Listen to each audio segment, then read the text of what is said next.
You know what is the spookiest thing about this spooky season is having to listen to your own voice. But I could not have said it any better myself in that Alienware video. Alienware is about the best it gets in the gaming hardware business, and you at home can listen to my voice. Luckily, it's less scary for you, hopefully. And listen to me and the rest of the pros tell you about how great Alienware is, and get your hands on some as well if you head on over to smitegame.com/Alienware and use code AWSMITE09. The savings are almost spooky. The savings with the code, I mean, terrifyingly good in this spooky season. So thanks again to Alienware for powering us here in Season 9 of the Smite Pro League. With us here on the desk, back in production, players playing on all the Alienware gear as well. Head on over to smitegame.com/Alienware, and AWSMITE09 is the code you want to use for savings on select Alienware gear. My name is Dolson. Hurrywin back with us one more time. We reeled you back in. We convinced you one more time to head on back with us. That's right, you did, and I'm happy to be here. Of course, I'm always happy to be here. A heavy level of convincing, or? You know, it depends on who's talking to me. Whenever you're talking to me, if you're the one reaching out to me, yes, no hesitation for sure. Right. I think it might have been Gore this time. We do love Gore, though. Can't have been. We love Gore, too. We love J-Mac as well. The whole squad. They're all so great, aren't they? Right, but, there's just something about the way we look at one another. Yeah, some connection. I was going to reference Fino's K's tweet. I won't, because I don't want to get fired. For the best, yeah. Yeah, probably for the best. We got a triple header action of SPL games for you here on this fine Sunday. Had one pentakill already, and it was the J Dragons up against the Olympus Bolts that started things off. We've got another great one for you here with the Oni Warriors against the Solar Scarabs. Solar Scarabs, honestly, on a similar path right now to the Olympus Bolts, in desperate need of a close set, if not a full-on set win. And then how about the way we're going to end our Sunday with the Atlantis Leviathans taking on the Camelot Kings. The Oni Warriors have put themselves in a fantastic spot early on here in Phase 3. Remember, it's all about seeding right now for the Phase 3 playoffs, and the Oni Warriors in third, but with a win here over the Solar Scarabs, tie themselves for second. And, of course, J Dragons, with the advantage of having played one more set, find themselves at 5-1 up on top. Solar Scarabs down at 0-4 here, Hurrywind. And so you look at kind of two different worlds, I think. Oni Warriors in a position to keep pace with the top of the standing. Solar Scarabs in desperate need of that first win here in this phase. And so the dynamic definitely at play on two different sides now. I want to look at the Oni Warriors first, a team that, maybe inconsistent in Season 8, found some consistency early on here in Season 9, but I think have really surprised some people with how great they've looked so far in Phase 3 specifically this year. And they have looked great, Dolson. This is just a very important moment for the Warriors to do well. We've been talking about it a lot. These guys have been together a long time now. If any time is the time that things need to come together, it's now, right on the path to Worlds, right, being so close, just around the corner. This is the perfect time to be coming together as a team. The Warriors have looked absolutely fantastic lately. They're sticking to their own style. Yep. They're really adapting to the meta that's available for them. And I think that's a really good sign for this team too, Dolson, because that's something this team has struggled with in the past. And they've started to play a variety of picks. I look towards Kivo Fred in the jungle, played some Mercury. Pele, which has been a very heavily J Dragon style of pick, but has looked decent for the Oni Warriors and Kivo Fred. But Nika out of the I wonder if there's a sprinkle of saltiness in Nika now, because remember, the only competitive penta that we got this year was during that SPL qualifier tournament with right, the Oni homies at the time, and it was Nika. Scream now has a pentakill. I wonder if there's a sprinkle of some table salt here with Nika. We'll find out now. Nika standing by for the pregame interview. Yeah, we'll go ahead and talk to Nika about that. Do you feel that there's maybe a little salt in the wound that, you had the only competitive pentakill for the year, and now you got to share that title with Scream? I mean, how does it feel for you, man? I mean, people always chasing what I'm doing, so it is what it is, It is what it is. Now, talking to you about your team, I mean, you guys didn't auto-qualify into the SPL, so you guys had to play through the qualifier rounds and then all the way through Phase 1, 2, 3 up until this point. And the growth of your team has been very impressive from that point onward here. I mean, talk to me about how the team has been feeling over the course of this season. I mean, we kind of all, chalked off last year as, we weren't even all here at the same time until, the final week of the split season or whatever. So we just knew, as long as we practice well, coming into this year, even qualifying was never a doubt, into the league. We were all great players, we all work well together, and it was just a matter of time, really. And now you guys are currently sitting, not just in the top 4, but in the top 3 going into this phase. You guys finished 3rd last phase. I mean, how does that kind of boost up the confidence and maybe the morale around the team, going from being a team that didn't have much going for them at the very beginning of the year and now being potentially a top running to make even into World's Finals? Yeah, I think it's more just like we already knew we could be there. It's more like now the results back it up in a way. So for us, it's more just like a good confidence builder, I'd say. Like going into every split, like we know we can be top 3, number 1, etc. Yeah, and as far as like the variety is concerned, I mean, it was talking about, Cuvo Fred kind of changed up his god pool. We know that Dardis has been maybe a little bit of a wild card over to the mid lane. Kind of across the board, your team has really been able to develop some new styles and maybe some new gameplay. Is that something that we can continue to expect from your team as the season goes through? Yeah, definitely with Dardis, yeah. That guy loads in whatever he's feeling on the day. Like we'll be picking that. So maybe expecting to see some fun stuff out of the Oni Warriors. That's going to be it for us on the post-game interview. Nika, thanks for coming by for it. I'll let you get back with the team, and then we'll get back over to the desk to keep it going. Well, Dardis has been feeling the Carnanos a good bit here recently, Baron every once in a while as well, which then puts vote on things like the Poseidon, but then the double Hunter compositions have looked good for this Oni Warrior squad. I like the perspective that Nika has where you do look at the trajectory of this Oni Warriors team. It's technically still having to qualify into the SPL. 8 months ago at this point, and now find their way in contention for the top of the league here with a win over the Solar Scarabs. Now, the Solar Scarabs, their trajectory is interesting as well, because this is a team that made their way to the semifinals of Worlds last year, didn't have to deal with the qualifier tournament, things like that. But it's just been plagued with roster changes. I mean, this team has just not been able to stay as 5 for more than a phase or so at a time. And it's so interesting, Hurry, because it's a team that's built on so many talented individual players, world champions, 3 of them on this team, a world's MVP in Yarkor and Scary D and Sam, so strong. And so finding, I think, that consistency is what the Scarabs, that identity is what the Scarabs have to look for here. How important of a role do you think Scary D plays to the Solar Scarabs team and having them find their footing towards the end of the year? Well, Dulcin, what you get in Scary is a player that you know he has the capability to win. He has the capability of running in and getting a world championship win. He's done it now twice. True. He's shown that he's capable. He can play under the stress. He's got the god pull he needs. He's got the talent he needs. It's just a matter of consistency. Right. And that's kind of always been the question with Scary D is can he be consistent at that level of play? It needs to be more than just showing up one weekend and it working out in terms of getting a world championship. We aren't really saying this guy's name in the same way that we're saying some of the other solo laners' names throughout the year. We aren't really touting him as one of the best solo laners. He's kind of in the middle of the pack usually. Right. But ultimately, he does have 2 world championships, so we know he's capable. I know he has it in him. I've seen really great plays out of this guy. It just matters if he's going to show up or not. Yeah, and I think this team, has a need for that veteranship to become very vocal, to find that identity, to start shot calling. Scary D, I know, a quieter dude, but absolutely has a great mind for the game. In your experience playing around Scary, do you think there's some opportunities for him to step up in a shot calling department for the Scarabs team? That's a question that I think that the Scarabs are probably having week to week right now, because I think they do need that, and I think that's very apparent with how they've kind of thrown some of their leads lately. This is a team that's actually been getting leads almost pretty reliably lately, even against some of the top teams in the league, but it just seems to fall apart at some point.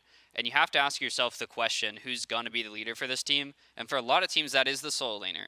It's just your more farmed frontline role in the late game, and it's only natural for that player to sort of take the lead as the game progresses. So Scary D isn't the player that I think of when I think of late game leader, but if there's any time to step up and show that you're capable, it's now. Yeah, agreed. And it's what the Solar Scarabs need. Remember, haven't won a set yet this phase, but have looked very competitive. It's difficult because earlier on this weekend, Scary D Selene had to sub in for Scary D in the first game of that set. Scary D came in later on, so that was a really difficult set for the Scarabs in an 0-2 loss to really even find their footing, And so now you got all 5 here in the booth. You're going up against the Oni Warriors, who look very, very difficult to beat here as of late in the top half of the standings for good reason.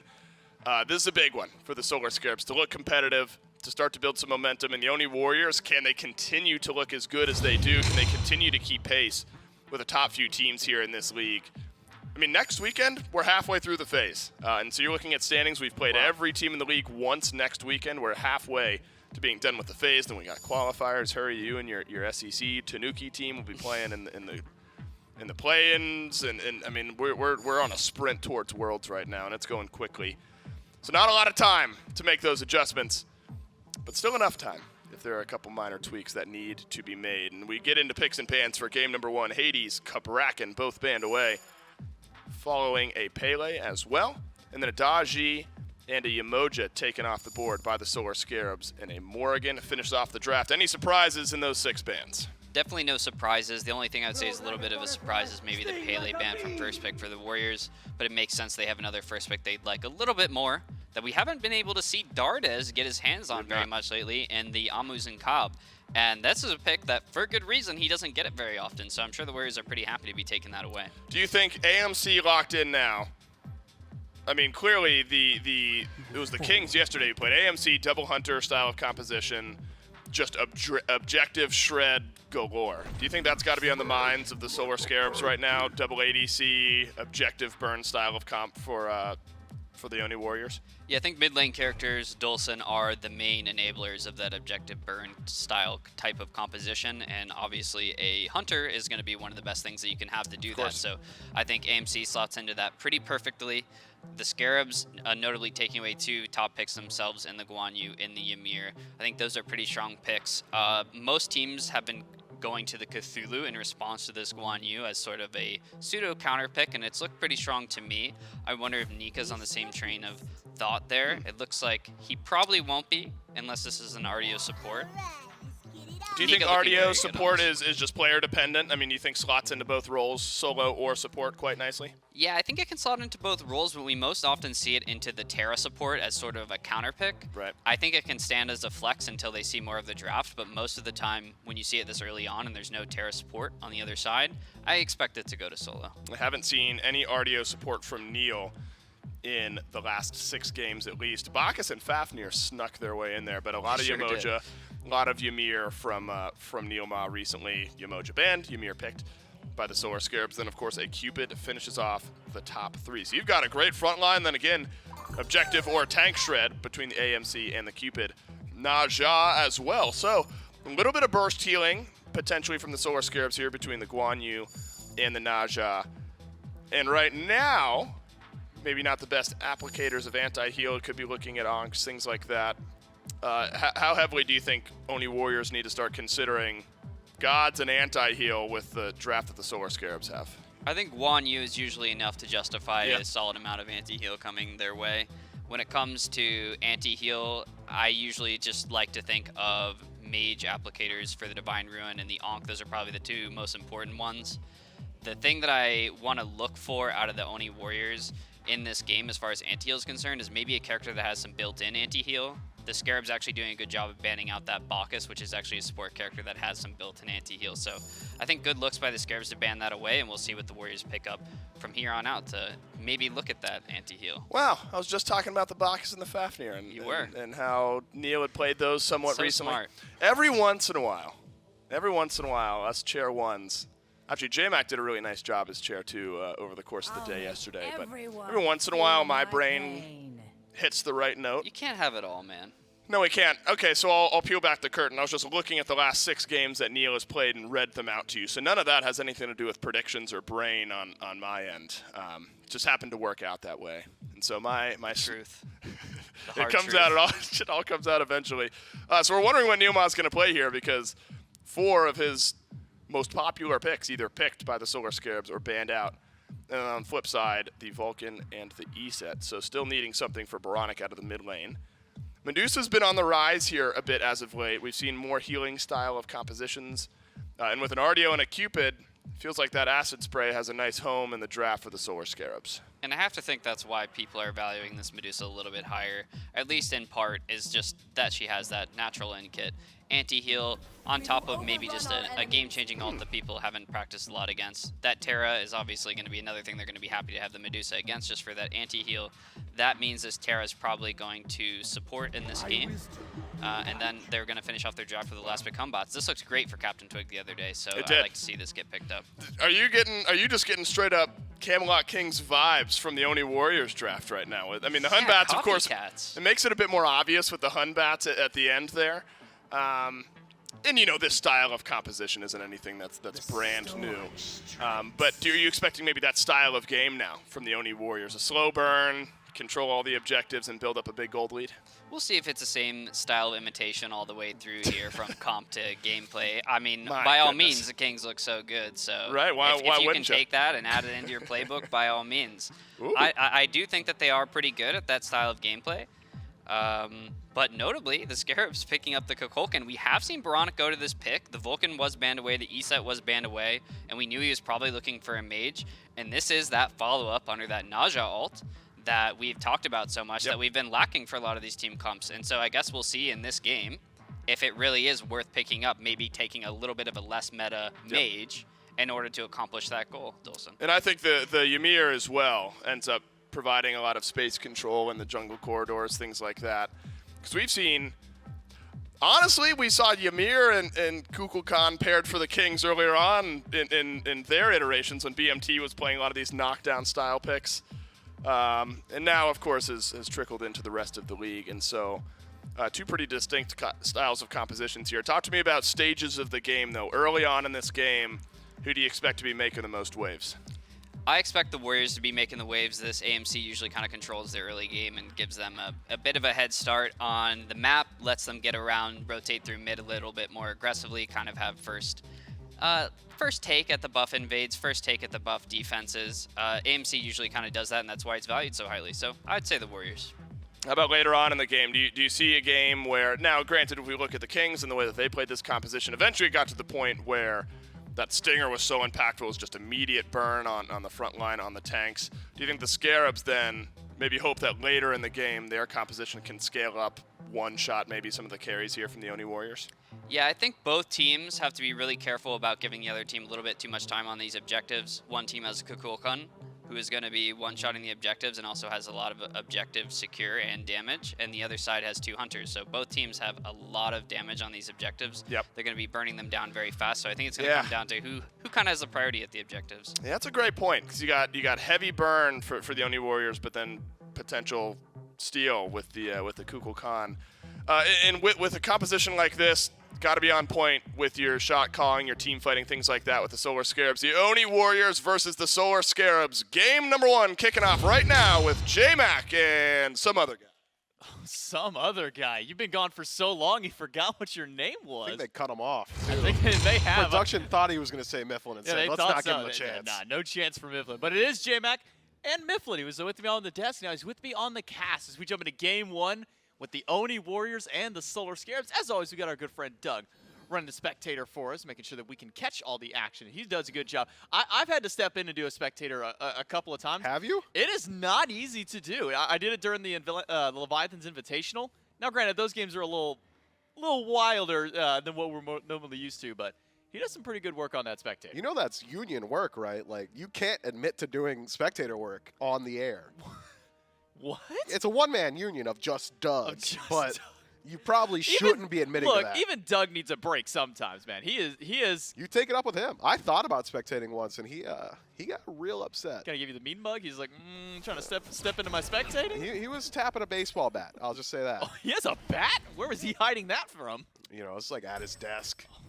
I must have missed that whenever I walked back there, but good Lord, Doug now even more terrifying than I remember. The Oni Warriors, more powerful than they have ever been coming into this phase. I mean, it has been an uphill trend for the Oni Warriors ever since the beginning of the year. Now we see these guys sitting top 3 in the SPL in phase number 3 and trying to find a win up against the Solar Scarabs. And we always kind of talk about these matchups against the lower seeded teams of these are must-win games because win or lose up at the very top end, you'll get some plus-minus kind of wild. But these are the games that teams like the Oni Warriors in the position they are have to be able to get those wins in. Yeah, not too many of the top-seeded teams going to drop matches up against the Solar Scarabs, the Valkyries, and anybody else near the bottom. So if you want to maintain your seeding near the top, I think it is fair to consider these must-win matches. And the Oni Warriors have got themselves a composition that I think that they are very comfortable and adept at playing. Namely, Hurrywin did a very good job of highlighting this, but 2 lanes that can originate pressure very easily. Dardes on the AMC should be able to hold his own and out-pressure Kukulkan pretty consistently. And then any lane that's got a Cupid in it is just one you got to be wary of. Yeah, Cupid's just going to be so annoying to deal with when you think of a god like for Medusa. That's essentially going to get petrified anytime that Fields of Love goes through. Also going to be a bit of a damper for Scary D once those lanes come through. But at the same time, for the Solar Scarabs, they've got some really good kill pressure with themselves. Sam comboing with Baronic. I mean, you think back to classic Naja, I'm going to take someone up, and when they land, there better be something ready to kill them. Not too many gods really meta right now that are being let through. Vulcan is one of the more namely ones at the moment, but Kukulkan is something that Baronic has gone to in the past before without setup. Now that he's got setup for that ultimate, got to be on the minds of the Warriors. Yarkor's Shards of Ice, a very good follow-up for the Windfire Wheels. Even Petrify, to a certain extent, going to be very easy to follow up as well. So I think the Solar Scarabs have got themselves a composition that can utilize Sam for Soccer's ultimate very, very well. I'm excited to see how this Naja itemizes. We've seen a Naja build that's full tank, Mana Core Spike, and all of a sudden it's full tank, but also ideal. An unreasonable amount of damage. We've also seen the full damage style as well. With Bumbas and Mace, you're not really revealing too much about your strategy. It's just a standard start. Could be that we're just getting that Jotun so that you get a little bit of CDR and you can use those ultimates a bit more consistently. Get a little bit of early damage out there, and then we'll see how the build develops for Sam. Ooh, good route. That's something that Neil has been doing consistently in the lane. Harp bomb from Vote will find the stun, but good damage returned by Stewart will make sure the Yarkor is fine. Dash in, gets the beads from Neil Moss. Safety now removed from the Terra. In fact, it's beads across the board for everyone on the Oni Warriors. A little bit of maybe too much threat coming from Sam on this Naja. Yeah, it looks like there's a Fenrir on the other side, doesn't it? It's Yeah. generally what we see Or a as Daji. the answer, or a Daji, but instead, perhaps Sam for Soccer enough on his own. Ymir with the freezes, Petrify, Cavalry Charge, all very, very consistent CC tools, and consistent CC plus a Kukulkan is enough of a threat that I think the Oni Warriors are willing to go towards those bead starts. I think it's also indicative of the pacing of game the Oni Warriors are looking to establish. You don't really need to leverage too much of that early game because of how strong your late game scaling is, and by nature of some of the god selections, AMC and Cupid, you don't really need those relics to establish pressure either. Cupid does it on his own through kill pressure, and AMC does it through just being able to clear the wave faster than just about everybody else. And this AMC, something else that was highlighted by this, is something that the Camelot Kings really leverage on for their late game team fights. Slow on to Sam. Fear no evil is good. No beads. It's a sash and then a tornado Ooh, big whiff. after, but a little more damage was needed from Cuvo Fred. Will he continue up the chase? Sam should go towards his tier 2 tower, nowhere else beyond there, but Cuvo Fred going for the wraparound will not find anything in the buff camp. So first blood removed away. No chance of that one coming through, at least this time. Major whiff there from Cuvo. If he connects the Sacred Monkey, you got the auto cancel immediately, and that would have just been Sam for Soccer's life. Fortunately for Sam, doesn't have to worry too much about that, and Cuvo Fred, in using Fear No Evil, has essentially given up the next couple of moments on his Hunbot's jungle. You're not really a massive threat without that ultimate. Hunbots in the past has been described as an ultimate bot, and at no portion of the game is that truer than at level 5. You don't exactly have the highest damage output, overhand smash, not the highest DPS, Sacred Monkey, only really good if there's something to bounce off of, so you're very, very reliant on that fear. And considering we're only sitting on a heavy mace, it's going to be a while until that fear's back up.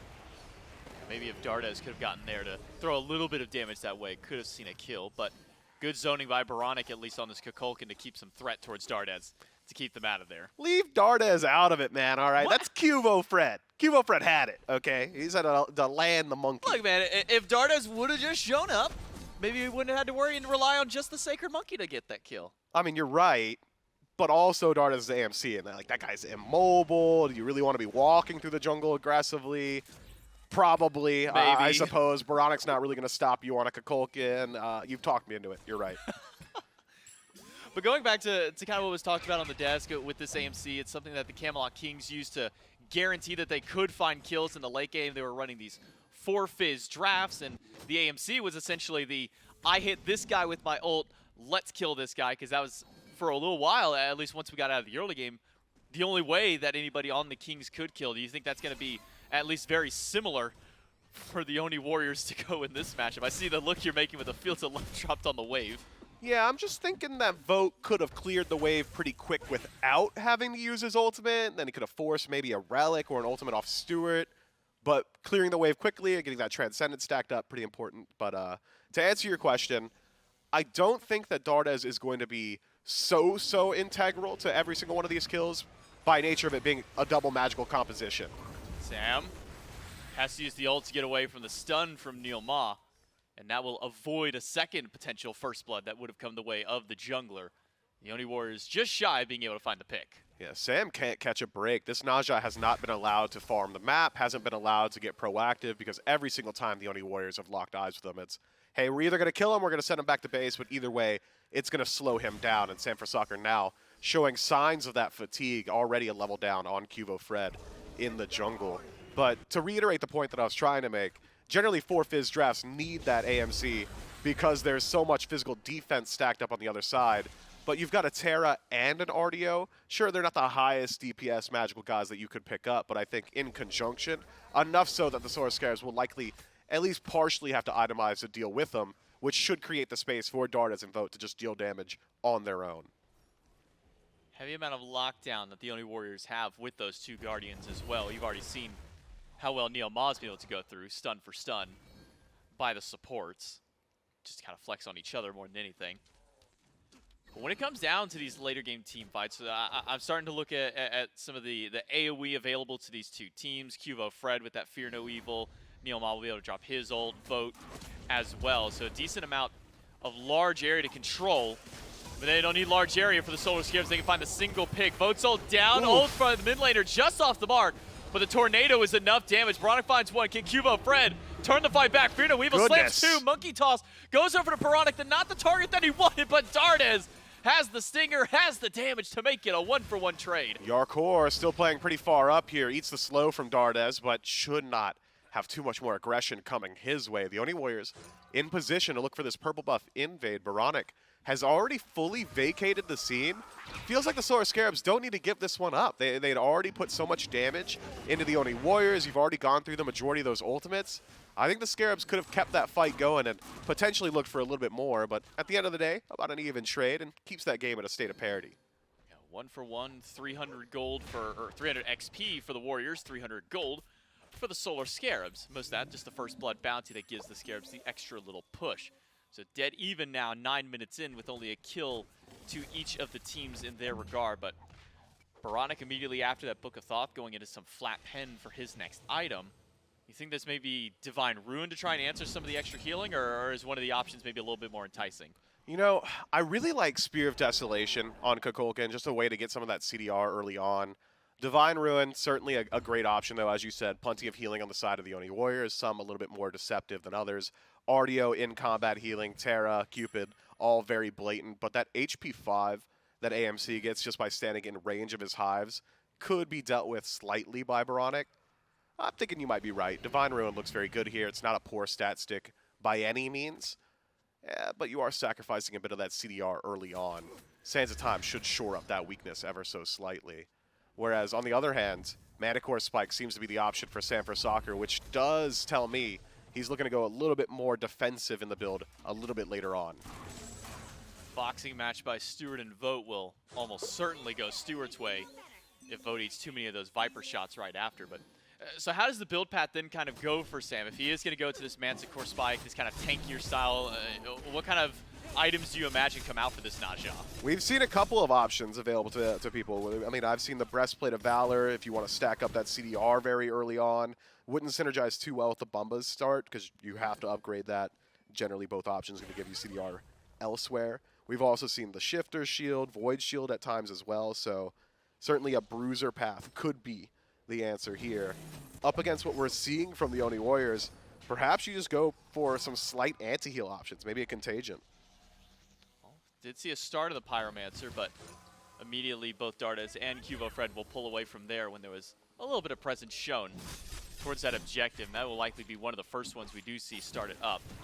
It is a double Manticore Spike, though, on the opposite side for the Warriors. Both of the frontliners, both the Guardians, I should also say, have picked that one up early. A lot of immediate access to that one. Terra, 2 easy ways to grip that one. Nico with a couple of options of his own. and it's just going to make your DPS so much higher.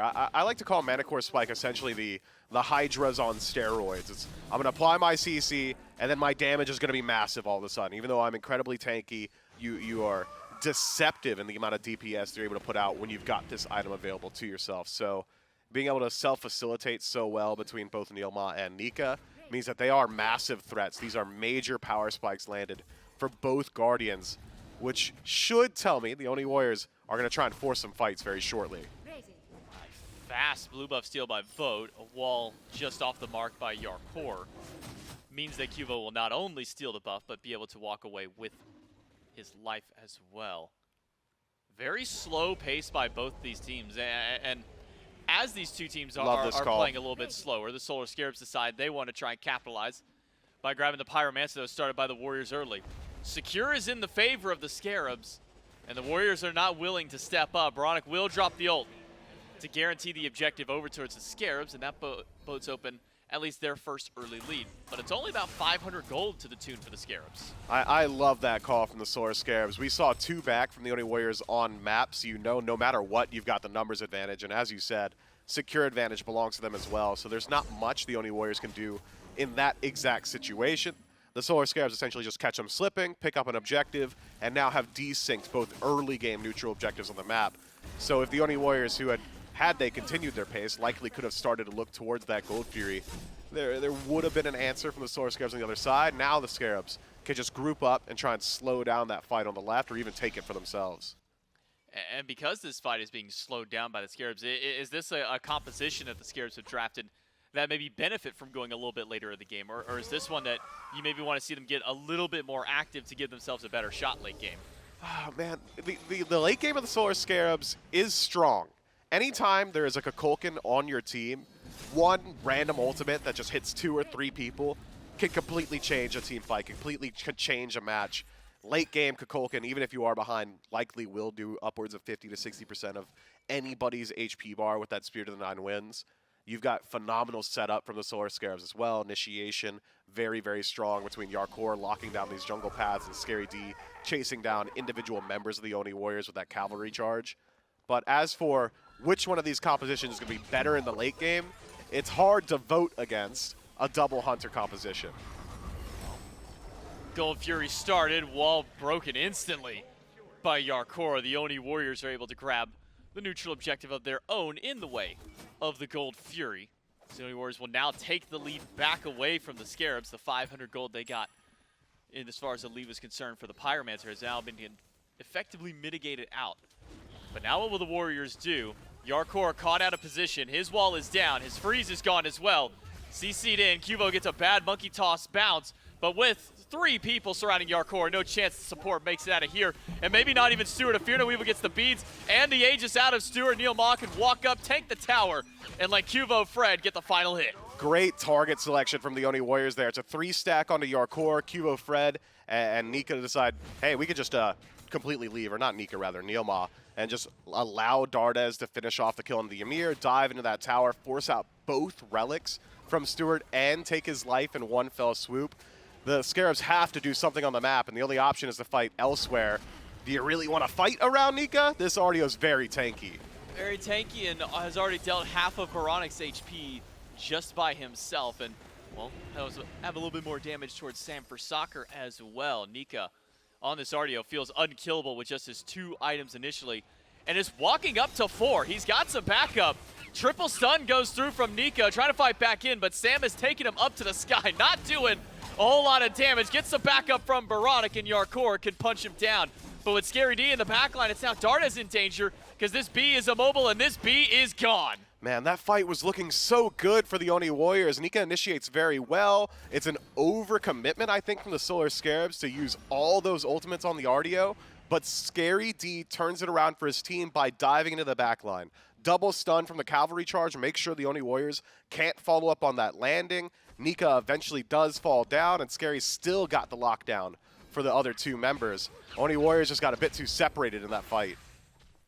Yarkor walks up to the tower, but level 12 on the Ymir, fairly tanky now that he's got that Witchblade online as well. So some extra physical defense and some means to try and slow down the double Hunter. Great answer back to them. But now the Solar Scarabs have at least pump the brakes on the Oni Warriors pacing. We get to see at least a little bit of the early damage check that can come from Sam and Bronic. Sam, not doing a whole lot of damage himself, was only critting for about 40 some odd up in the sky, but Bronic on the bottom, a lot of damage already from the Kukulkan. Yeah, this build from Sanford Soccer, not exactly great at dealing damage with the Windfire wheels itself. It's more so elongating the fight, utilizing the CDR to utilize all of that healing that Naja's got inherent to the kit, and then just have Mana Core Spike be the bulk of your damage output throughout. So it's going to be a little while until you're going to see the actual optimization of this build where you can actually use it very well. Brawler's Beatstick, though, is that next option. Very curious. Deal with some of that healing from the Oni Warriors, but doesn't really leverage the passive Mana Core Spike too well. Should see some defense a bit later on. I think we've seen Blackthorn Hammer at one point come from the Najas. I don't remember if there was a Mana Core Spike built in, but maybe if you want a large infusion of HP, one of the better items to do so, you get a little combo. Nika does get stunned off the Cavalry by Scary D, running the opposite way. Does get frozen. Baronic is here, drops the Tornado. Sanford Soccer surrounding 4. Fear No Evil by Cubo Fred is not enough, because the Tornado was latching on. Now Cubo Fred blocked by the wall. Sam doesn't get the ultimate, but Baronic from max range finds the Spirit of the Nine Winds, gets the double kill, and maybe a little bit more. If they can find a good wall or CC on Neil Ma, he will be popped. And it's a triple for the mid laner of the Scarabs. Baronic going massive, says, I don't need Sanford Soccer to land his ultimate. I'll do it on my own, and does exactly that. Triple kill to the Kukulkan around the Fire Giant at the 18-minute mark. Classic win condition. The Solar Scarabs should take the Giant. What can the Oni Warriors do elsewhere on the map? Tier 2 tower in mid if you're lucky, maybe on left as well with that Trebuchet. But that Fire Giant landed on all 5 members of the Scarabs. Spells doom for the rest of the towers on the Oni Warrior side. Vote will stand by with the Trebuchet. Might be able to get 1 to 2 more shots, but that's going to be about it. So tier 2 and mid, tier 2 and left still standing for the Scarabs, and they've got a lot to do with this Fire Giant. All 6 towers still standing for the Oni Warriors. For the Solar Scarabs, Miff, where do they make their first stance? Man, the Solar Scarabs, you might as well just work your way through all these tier 1s. If anything, I might start on that right-hand side, take tier 1 there, work your way in a swath all the way across the map, Primal Fury immediately afterward, and if you find a pick, might as well just grab one of these tier 2 towers. But as of now, with the game as equalized as it is, the Solar Scarabs don't need to be too pressed for time. It's such an early Fire Giant, it's not as if they need to go for a Phoenix Siege at any point. And all of this started out by a triple kill that came from Baronic over on that right side of the map, now led into a Fire Giant and a Primal Fury immediately after it. Nika walked the wrong way up against 2, and then all of a sudden 4 there. Cubo Fred did his best to try and save his teammate's life, even with Neil Ma, but finding the clip of that ultimate, the very edge of it hitting Cubo Fred, set everything up for Baronic. It really did, and you know, Nika may have walked the wrong way physically, but was forced to path that way by the positioning of Yarkor and the rest of the Solar Scarabs. Primal Fury falls down while we watch that clip, as does the tier 1 and 2 on the left-hand side. Scary D stops the split push and potentially stops a couple of backs as well. Neil Ma taking to the sky, but an ult from Vote and Cubo Fred will zone Massive. the rest of the Scarabs out. So Neil Ma will be fine. Instead, it's Sanford Soccer turned and burned, and Vote will get the credit for the kill. Dashes in aggressively, but doesn't get anything else off the tail end of it. Great attempt at initiation by the Scarabs, but thwarted instantly by the giant Venn diagram that Vote and Cubo dropped down. That right there is why we see Heavenly Sprint picked up in response to Cupid so consistently. Cubo Fred, Sacred Monkey onto the Oracle is just a closed gap. If you can get a little bit closer with the help of Nika, this could turn around. Triple stun, damage is good. Baronic throws out the ult and a wall to zone out the Warriors. The Scarabs have found their escape path out, but now what can the Warriors do in response? Maybe grab a tier 1 or tier 2 tower in mid with the minion wave pushing up. We've got double Hunter, double Guardian. Feels like the Warriors can grab at least something else from this. Man, this is exactly. Hurriwan's a prophet, says the Solar Scarabs can consistently find their leads, but will generally throw their opportunities. That's a massive throw on the left side, Phoenix. There is so much you could have done elsewhere. Tier 1s, tier 2s, gold to collect on the map, and now the Solar Scarabs are gonna have to work pretty hard to find those opportunities. A good portion of that Fire Giant power play already lost out. But I can't fault the Solar Scarabs for trying to make that play. Scary D does such a good job of stopping two backs, keeps Dardez on that right side of the map as well as Neilma. You can't expect that 3 versus 4 to go the way of the Oni Warriors as handily as it did, but in only losing Sanford Soccer, the Scarabs do get to keep up this siege. Tier 1 in mid and right now taken down. They can start to work their way in towards this Tier 2, but only have 30 seconds to play with in the Fire Giant. So we do see the full grouping, but doesn't seem the Solar Scarabs want to push any further up. 4 towers, not too bad to grab at least off the first Fire Giant, a pre-20, almost 17-minute Fire Giant. Usually not one that you're going to be taking Phoenixes with, usually just going to clear maybe what normally would be what remaining towers are there, but trying to ask for all 6 quite a bit for sure. But it's only a 2,000 some odd gold power play.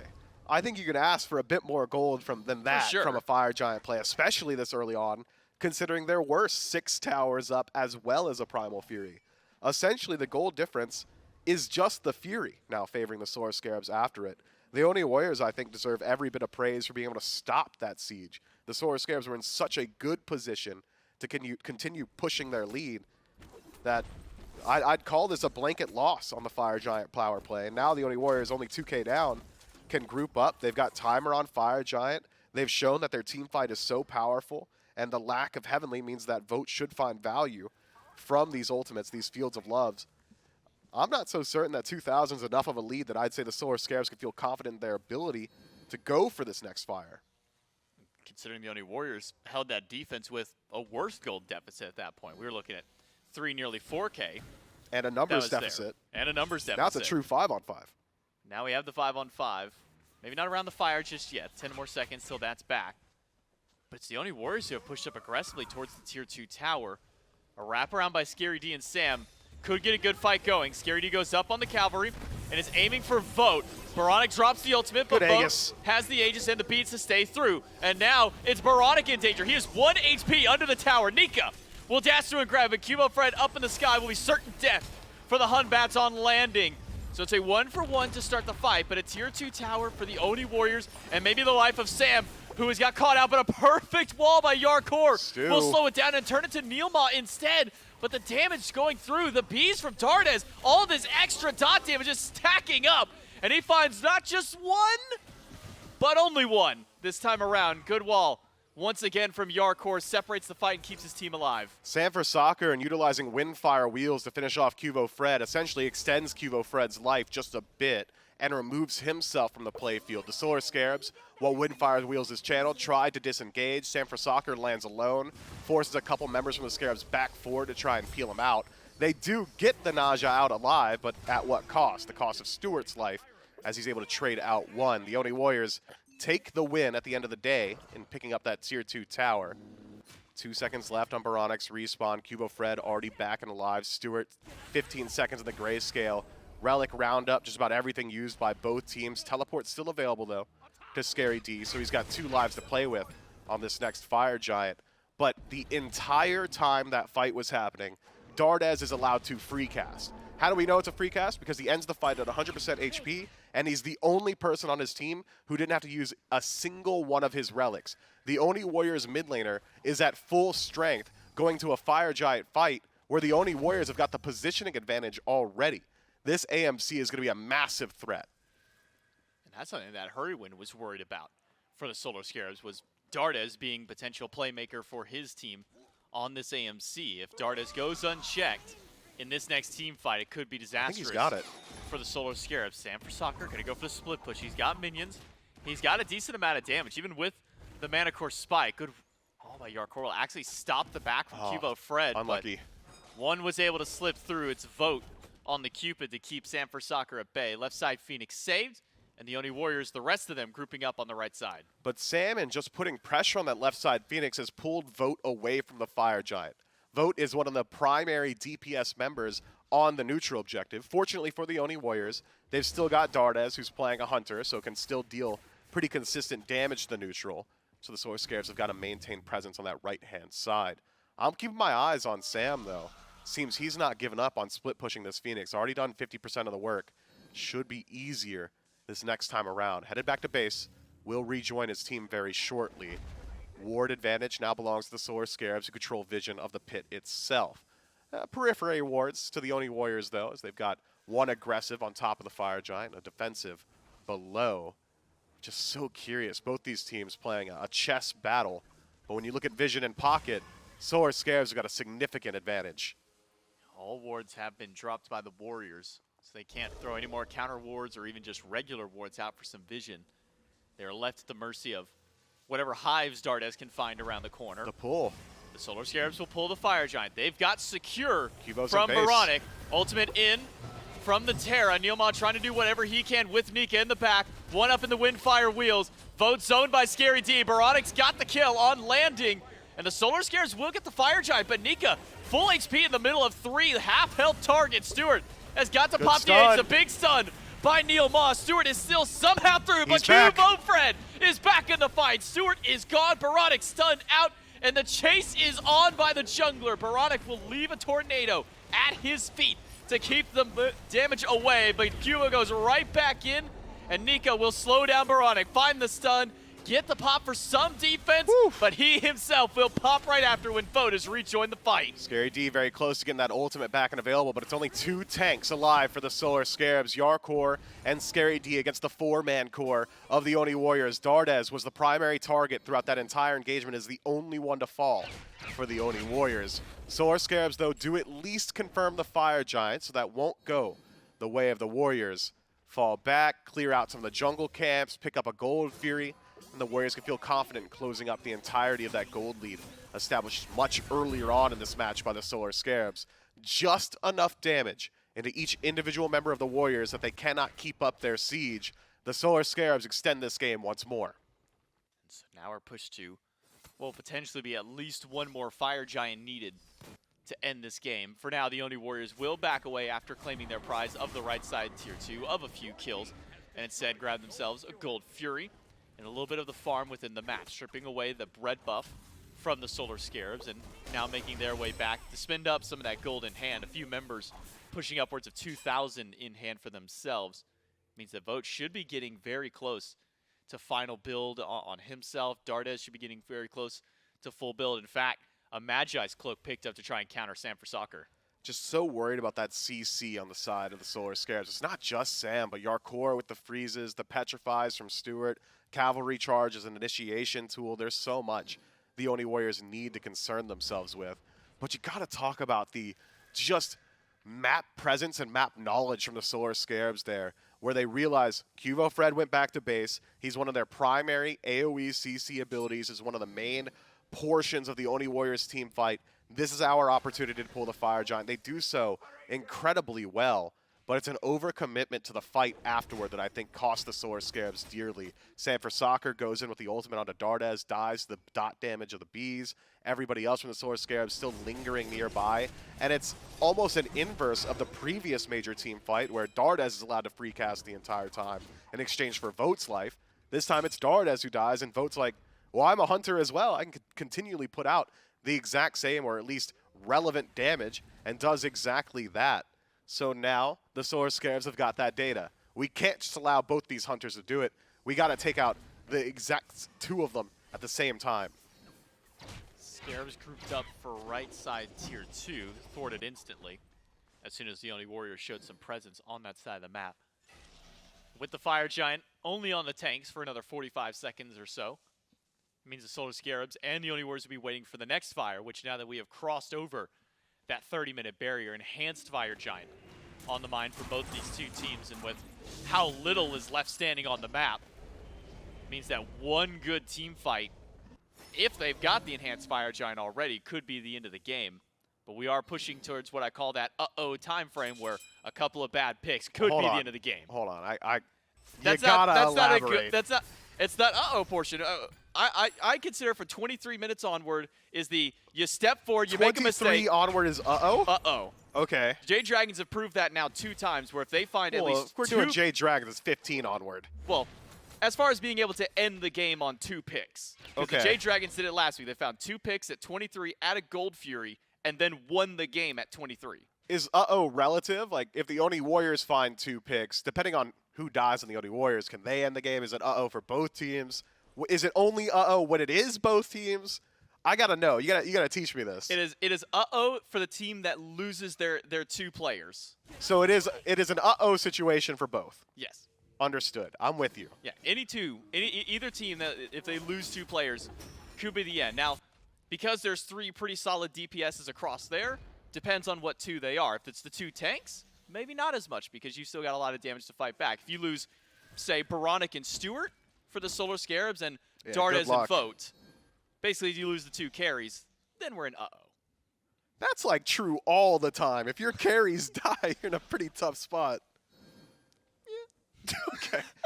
Fire Giant We've seen gonna some crazy land soon. tank defenses, though. Yeah, we have. Okay. Fire Giant's gonna land soon. Both teams vying for position. Solar Scarabs, though, 5 stacked in mid. Look at this from the Oni Warriors. Thought maybe we'd see a pincer maneuver spread out inside that Fire Giant pit. If the Solar Scarabs just keep up their pressure, they might be able to grab a Phoenix, but it would be trading the Fire Giant itself. Oni Warriors gonna call that bluff, starting to burn it down quick. Half HP. Frenzy popped. Fear no evil. Scary goes up. The Oni Warriors What? get the fire, but it's only the 2 tanks there to try and fight back. Scary D almost gone. Slowed by Cuvo. Slam is not good enough. Dardes finds Yarkor. What? The first casualty of the fight. And Stewart will be next. Aegis will only buy him an extra moment before the Oni Warriors have found their 2 picks, and they can march themselves right up the middle lane. 2 of the carries for the Solar Scarabs have zoned themselves away and are just buying time. But I don't think that Sam and Baronic have the damage to outclass 5 of the Oni Warriors who have enhanced Fire Giant buff. Yeah, Nika on the way back to base, as is Cuvo Fred. They should be able to stop this on their own. No way they're willing to base race it. 3 versus 3 now. What? On the Titan. What? The Solar Scarabs, it has been a series of questionable decisions in the last couple of minutes. And game number 1 will What? go to the Oni Warriors, who just took the more consistent damage and enhanced Fire Giant buff and everything else to win the game, where the Solar Scarabs, I like the idea. The problem is, that I hated they're that fighting idea. against enhanced Fire Giant on 5 people. What? Dude, okay, look. The Solar Scarabs, I see them grouped up as 5 in mid. I'm thinking to myself, okay, they've made the active decision. They've decided we're going to give up the Fire Giant to take the Phoenix and expose a win condition. That's not my favorite call, considering it's an enhanced Fire Giant, which could very well just immediately cost you the game regardless, but it's certainly a strategy on its own. But what do? They peel back. Oh, we're not going to push anymore. They're on the Fire Giant. We have to go back to it. No, duh, they're on the Fire Giant, bro. You had timer on it, my guy.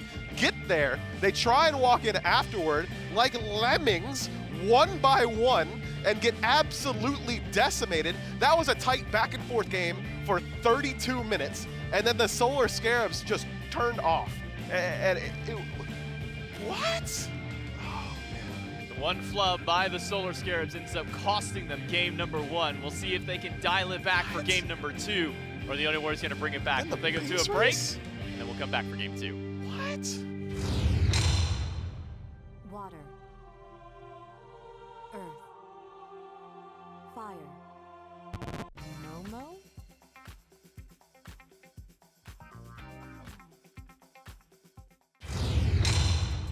Yeah, I learned my right from wrong on a song. I let my heart bleed on my sleeve through microphones. I'm trying to right my wrongs by writing out my wrongs. Ran through a check cause it's hard to live off bread alone. So if you see me slipping, yeah, let me know. Cause it ain't the end of times yet, I know, but it's getting close. Yeah, I need my space to breathe, that's why I be going ghost. I ain't trying to stay up on that wide road, cause I can't let them take my soul. Nah, no. Oh, I can't let them take my soul. Nah, no. I can't let them take my soul. Nah, no. Oh, I can't let them take my soul. Nah, no. They thinking I'm bluffing, but I promise I do it. That K got a drum, like murder and booming. Sending you vert, if I get my little Uzi. They thinking I'm crazy, I'm gon' see you to hate this. People I'm saying, get what I'm painting. A picture big, I call it little baby. If I'm on the board, then we playing chess. If you on my way, you gon' need a vest. Act big, you might get stretched. All your gun talk, I ain't impressed. My 45 seen real traffic. That's Dallas, Texas. My little partner called a body for a Maserati. He told him get up out the car, hit him with the shotty. That 12 gauge, gave him life in the 12th grade. I tried to write him, but we ain't on the same page. I caught him slipping, I just had to let him know. It ain't the end of times yet, I know, but it's getting close. These demons really out to get you, so you better guard your post. There's certain things I could probably let go, but I can't let them take my soul. Nah, nah, nah, nah, no. Oh, I can't let them take my soul. Nah, nah, nah, nah, no. I can't let them take my soul. Nah, nah, nah, nah, no. Oh, I can't let them take my soul. Nah, nah, nah, nah, no. I can't let them take my soul.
And it is the Oni Warriors after game number 1 that grab a lead over the Solar Scarabs. Now, it's maybe not in the way that you'd expect. To Hurriwan's point earlier on, the Scarabs have gotten really, really good at building up these early game leads, putting themselves in a position to succeed. They get an early FG. Things are looking great until they're not. And the Oni Warriors, they get a late Fire Giant, and I think still some head scratching at the end game call there.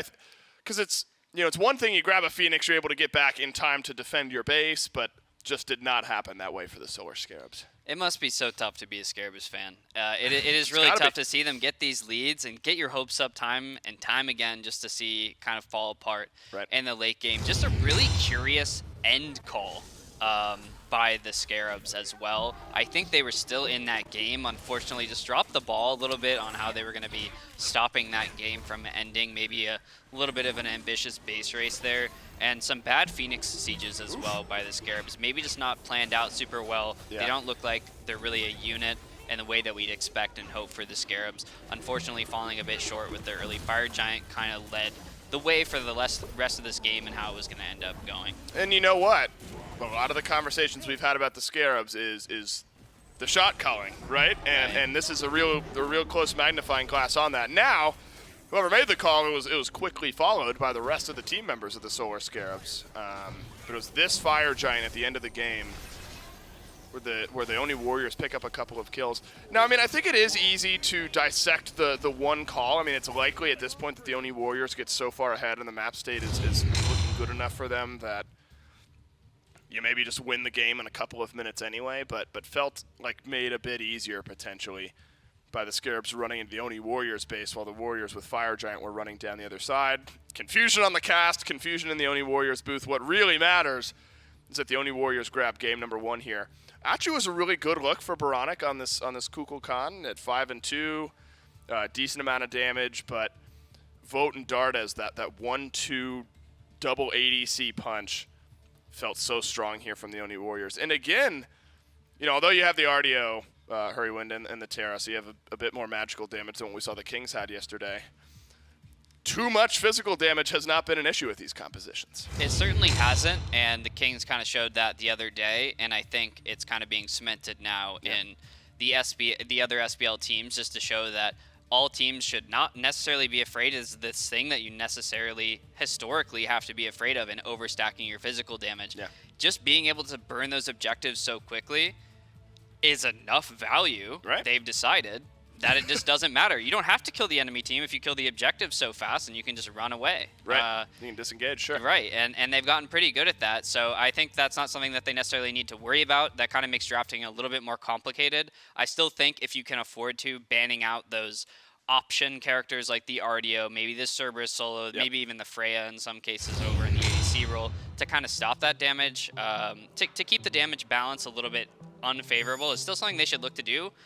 But ultimately, it's not a problem. So I wouldn't be surprised if we see more of that style of drafting in the future from other SPL teams. Wonder how the pivot looks now for the Solar Scarabs. Still a Morrigan, still a Daji. Yamoja banned out by the Oni Warriors this time. And then Hades as well. It does get interesting when now the Oni Warriors are in that second pick slot. Right. Yeah, so I think They gotta swapped be the ADC ban, you'd think, from the Solar Scarabs, and they do take the AMC off the table. And I know we've talked about how pivotal that Stinger is to that style of composition. Shreds the protections, bursts down the targets. Is there a world where you're still making double ADC work without an AMC, or do you think too hard to make work if you don't have the Stinger on your side? We did see it ultimately work with some other characters like Kernanos, notably. Yeah. Also a Ho Yi as well, maybe with his mark kind of contributing to the same idea of helping to just have a little bit of percent pen in your kit or flat pen in your kit in order to help burn the same targets down. I do think AMC is the front runner in that position, even with that nerf to that ultimate earlier this year, still being very efficient at burning down targets with high physical defense with your other hunters. So I don't think it's necessarily the most important, but it's definitely something to note. The Scarabs electing to take away Ymir with their first pick, and then the Warriors kind of fighting back with this Cupid and Pele. I am curious about this Cupid. It keeps getting picked in the top 3, and we're going to continue talking about it. Just not only the kit on this character for doing damage and CC, but also having that sustain in the kit has proved to be very valuable for these teams. No surprise for me, especially the Warriors really like this pick to see it top 3'd by them. It's a pick that makes the pick, all the picks on the other team have to worry about this Cupid because he's got that cripple field. So you don't want to pick characters too reliant on dashes. So it is a very influential pick in the rest of the draft phase. The Scarabs are going to go, I believe, back to the Guan Yu as well. So I think that's a pretty strong pick too. And then they're going to get the Vulcan top 3, which I think they'll probably be a little happier with in this draft. The Kukulkan certainly did not look bad by any means last game. I think Bronic actually had a fantastic game for himself. But I think the Vulcan is a little bit higher quality of a mage pick here for him. I think we'll expect to see maybe a similar performance, but higher impact now that he's got a better character. And what a world we live in. Vulcan fans have waited a while. A long time. A long time. Are you a Vulcan I am. know you're support nowadays, but in your mid lane days. He's were you- fun. Yeah? He's fun, man. I have a grudge against turret characters. Playing against them. I just hate playing against turret characters. And they've been buffing it too. In Paladins, we had Barrack, and you just drop a turret down and it just wails away at you the whole time. Same thing with Vulcan. So I have a personal vendetta against it, but playing as Vulcan, totally agree. Super fun. It's a little bit of a nuisance, I won't lie. Thank you. I appreciate a slight nudge in my direction. Vulcan is in a good spot, and I expect good things from Baronic, who played very well on the must-hit Ultimate God in Game 1, and you kind of have a similar vibe here. Hasn't won on Vulcan in a couple of games, and 0-2 loss to the Leviathans, both of those games on Vulcan for Baronic, so hoping for a bit of a turnaround here against the Oni Warriors. As well as a Fafnir now for Nilma. So, of course, you love the AoE Coerce. Cracks the door open potentially for double ADC still for the Oni Warriors here. We'll have to see if the Solar Scarabs agree. They do. Kernanos banned out, and maybe another ADC around the corner. Right. And maybe a smart ban here, Hurrywin, by the Oni Warriors, taking the Naja away. Because, again, that setup and knockdown with the Windfire Wheel is very potent. Yeah, I wonder if they have a replacement pick. I was going to say the Humbats is probably the next thing I'd imagine Sam might be going to in order to accomplish the same goal, but that's going to be banned away as well. So not going to be an option for him ultimately. The Scarabs wondering what Darda is going to play. I'm sure he's going to play a Hunter, especially with this Fafnir picked up. The Scarabs are saying, you know, we know you play Kernanos. What else do you play? So they take away the Hero just kind of as a nod to Dardes and his God pool. That's a little bit limited, but definitely very efficient in what it does. I do imagine he's probably going to go to some Hunter. First time it was the Kernanos when his other picks were banned out. I wonder what it's going to be this time. Well, I mean, you mentioned if you're worried about overstacking physical damage, still plenty of magical Mages, ADCs available. Could be Freya, something like that. You All never those- know. I think it could be okay. It's definitely a good nod. I God, do I'm think just so Dardes smart. has it in the pool. Yeah, I mean, you are. You really are. It's only because, well, I don't know who's what. Okay, I was going to spoil the Bengals game and how that was going just now. You shouldn't do that. You But I shouldn't won't. do that. In case my dad's watching, no. They've The got odds a the odds of my dad watching this and me instead of the Bengals, Zero. Astronomically low. Zero. They've watched so much Smite over the last few years. He's earned his Sundays back, that's for sure. Ends up being a Horus pick. Okay. Wow. Horus Solo. Yes, we assume Fafnir then for Neil. Gotta be. Yeah. And then Horus Solo for Nika. This had been reserved for, like, the Haddoxes of the world for a little while. That is not a pick I imagine, Nico. No, agreed. That's very interesting. But Nika, a talented enough player, I think deserves a little leeway with a pick like this. I expect good things regardless of his play history or not. Yeah, I think he's got it in him to play a character like Horus. It isn't what I think of when I think of Nika in the solo lane, but I do obviously have confidence in him to play something. Maybe that's not something we necessarily imagine as a traditional Nika type pick. So we'll have to see how that performs. The Scarabs going ahead and picking up the Lancelot, who I imagine is their jungle selection, and Charybdis for their ADC selection. Some interesting picks here. The Charybdis has a natural response to the Cupid ult, can kind of just, you know, immune her way out of that. So I imagine that's probably why Stewart has gone towards that pick this game. Is Charybdis as annoying as I imagine, like at the SEC SPL level, going up against it? We always talk about the safety that pick has, where you kind of go underwater, you can slither away, and then on the other side of that, you've also got long-term CC immunity when you pull up the ultimate. Is that just obnoxious to play into? It's one of those things where it seems like it's probably obnoxious. Yeah. But it just hasn't turned out to be as good as people maybe anticipated when they first saw the kit revealed. The Freya, he's so smart. I mean, just carry him away in a chariot. He's just you got to value him that high. I suppose. I mean, come on. That is such a smart call to the Freya. I did mention I mean, just a slight nod to myself. I did mention it was probably a good pick. Oh, you're so right. Maybe you like planted it in my brain and I didn't realize it. It was one of those Matrix things style. where you say the word Or like kind of Inception briefly style. earlier on just to get me thinking about it.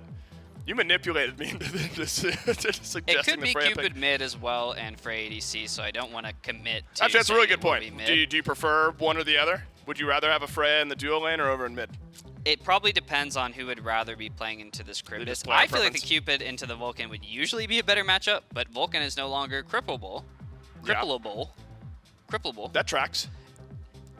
With his one now, so Welcome I to don't think that Casa. matchup would be as good Right. as it would usually be. So if that wasn't the case, I would say the Cupid going mid would make more sense. But Knowing Dardes, I know he has a lot of interesting picks. I know Vote really likes the Cupid, so I would actually guess, like we originally planned, that the Frey will probably be going mid this game. You think? I wonder if does general safety of the pick come into account at all? I know with Valkyrie's discretion you can kind of get up and float away. Is the relative safety between a Cupid and a Freya something you have to take into account when you're playing in the middle of that map there? Yeah, Frey's got that CC immune ult, Yep. kind of like self-banish to get out of like the worst of worst situations, whereas Cupid just has a dash. Right. So they are comparable. They do different things. In this game, I think the Freya actually might be a little bit more safe in mid, but we'll have to just see how that turns out when we get into the game. Well, player preference, maybe, depending on where Cupid and Freya will go. Oni Warriors versus Solar Scarabs. Game number 2. Kick it off with J-Mac and my very good friend Mifflin.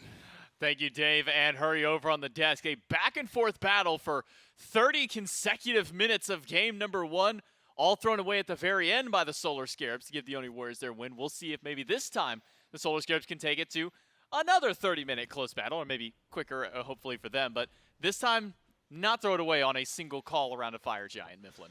Yeah, I mean, it was 2 distinctly awful calls. Let's call a spade a spade. It was, we're not going to go to the Fire Giant.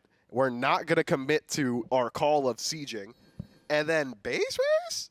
We got a base race? Sure about that? So make it 3 calls then? Yeah, 3 distinctly bad. You know, I actually talked to Chuck, the coach of the Oni Warriors. I was like, Chuck, man, what's happening there? And he's like, I don't know, Mifflin. They just weren't at the Fire Giant.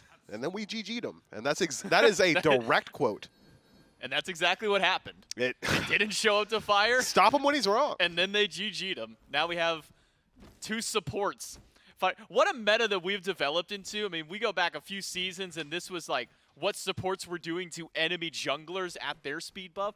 Now we've got 2 supports fighting each other over nothing, basically. It's to prevent the other one from stealing purple buff, but I mean, what a world we've turned towards, Mifflin. We're having supports fighting each other in their jungle.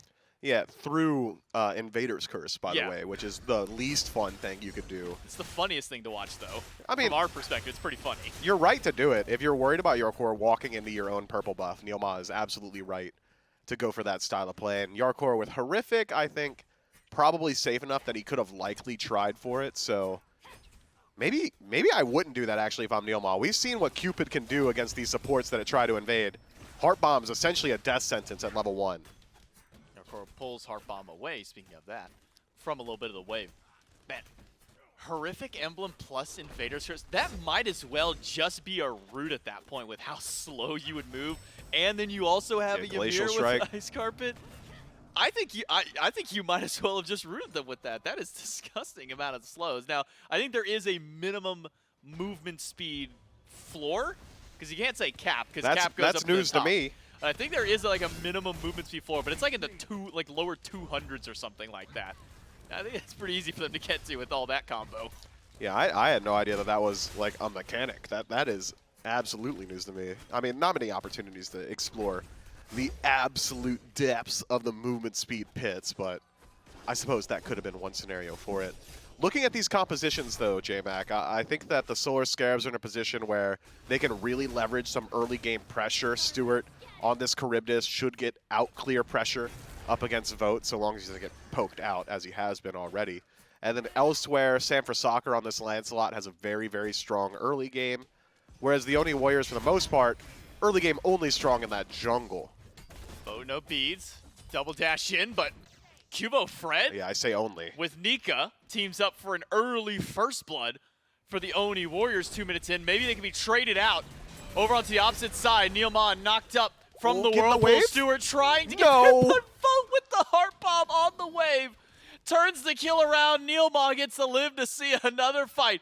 But maybe with Sanford Soccer on the way, Neilma's got to get back to base quick. But Sam's not going to go for the wraparound kill. No, I mean, Neilma's out of there either way. The second he passed into that little side jungle, Stewart says, hey, look, he's not soloing the camp in there. He's probably going back to base. Sanford Soccer would not have been able to make it in time. Could potentially look towards that purple buff Vote. Tries to keep up his pressure here. Stewart got to play safe. Deathtoll should allow him to resustain, though, Charybdis, with those incredibly fast auto attacks. Gets a whole lot of healing in wave, but the Oni Warriors getting off to this fast start with this arguably slower composition does not bode well for the Solar Scarabs. Dardes should likely be allowed to just free farm for now with both side lanes successful for the Oni Warriors. Dardes can just continually farm out those back camps and then play safe in his own waves in his own lane. It's not as if Vulcan's exactly a bully. Neil Ma trying to stop Stewart and Yarkor from going for their purple buff. He does stop them from going for the larger portion of the buff camp, at least for now. Giving up some of his wave pressure, some of his XP over towards Vote at least, so that way some solo farm can go towards the Cupid. But how long will Neil stick to this side of the map before we see maybe him rotate out or some pressure from the Scarabs come back? Sam for Soccer standing in the jungle, but not going to make his way over towards that left side just yet. No, Sam really needs to get over towards level 5. A 2-level deficit, make it 1. Finally gets to 4, but Cubo Fred sitting comfortably at 5 already. And a finish Jotuns. Sam may be level 4, but can certainly get involved here. Neilma no longer has the leap available. Leap has been used, but so is the Fields of Love. That's going to land onto 3. And a Heart Bomb on Sam stops him from going any further forward. Advantage to the Scarabs man-wise, but great to disengage from the Warriors. Yeah, I know I've been MIA for the last couple of weeks, J-Mac. What happened? It used to be every time there was a Cupid on the map, the immediate answer was Heavenly Sprint, and then all of a sudden Fields of Love just doesn't work. Hasn't worked out just yet. Sam for Soccer on the retreat, taken down by Cubo Fred. Make it 2 on the jungler's belt, and the Oni Warriors keep up their onslaught. Connects the whoop. Good damage. Baronic now in some trouble. Dardes should be able to finish that one off, and he does. The Oni Warriors just on a tear all the way across the map. But to get back to that point I was trying to make, feels like had the Solar Scarabs elected to not go for Horrific for Yarkor and instead have Heavenly Sprint, they likely just get like a double kill in the duo lane, but instead get locked down all 3 inside of the Fields of Love. 2,000 experience and gold down. The Oni Warriors, they've set themselves a breakneck pace with a phenomenally strong late game composition at that. It's going to be a pretty tough uphill battle from here on out for the Scarabs. Yeah, could not tell you what happened to the idea of Heavenly Sprint. It was like every game I 2 know, weeks ago. Yeah, no, for sure. I mean, Cupid gets picked up. Everybody's picking up one of them, maybe 2 if you're really are you worried about some more slows that Did are I a little miss bit a nerf? later on, but I haven't seen anything come up for the item. Doesn't feel like it got any kind of adjustments that would have pushed it out.